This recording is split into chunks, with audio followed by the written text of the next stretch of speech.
in the battle with the passion of lust. There are a number of strategies, a number of ways we need to think if our battle is to be successful. We need to reflect on ourselves and what it is we're really feeling, what we're allowing to grow within us, and what it is we're doing. Many times people will excuse their lust, their passion, by blaming the women that they see in the street. Oh, they wear clothes that are so different to the past. They dress inappropriately. It's the summertime. Look how they're dressing.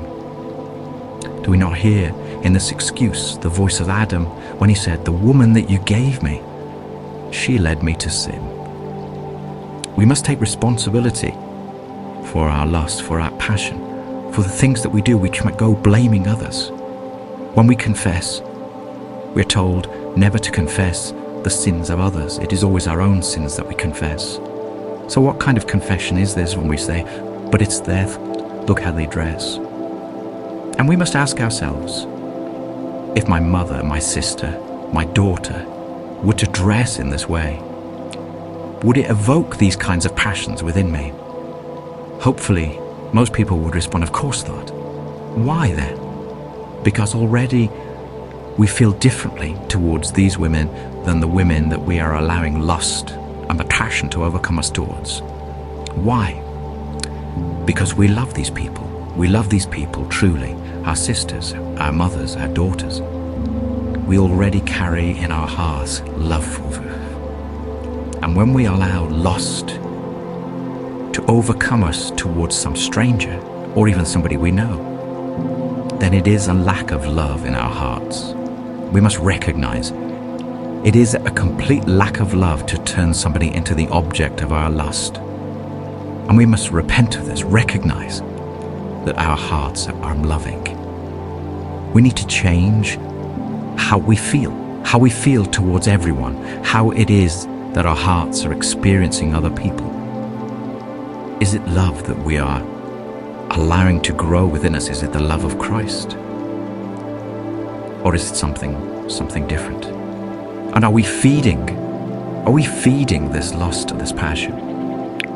Nowadays, of course, many young men feel they are trapped. Like pornography, it's so available. And pornography, of course, as a number of recent fathers have said, is the iconography of the devil. It is the iconography of the devil. It is evil. And it fuels evil within us. It fuels the passions. It fuels lust. It reduces all within, in our mind and our heart, to something that gratifies at our feelings. It reduces women in this way. Human beings made in the image of God are then reduced to something that will satisfy our desires. Again, this is evil. St. Isaac the Syrian says to us, whoever does not voluntarily withdraw himself from the sources of temptation will involuntarily become the slave of sin, will be captured and taken away by sin, he says. So let us look at what St. Syrian and St. Isaac the Syrian is saying here, that if we do not voluntarily, if we do not choose to deny ourselves, to turn away from those things we know stir up the passions within us, then involuntarily, against our choice, we will be dragged away by sin. We will become slaves of sin. We will be captured. We will become servants of evil. We will find ourselves incapable of resisting sin because we will become the slave of sin.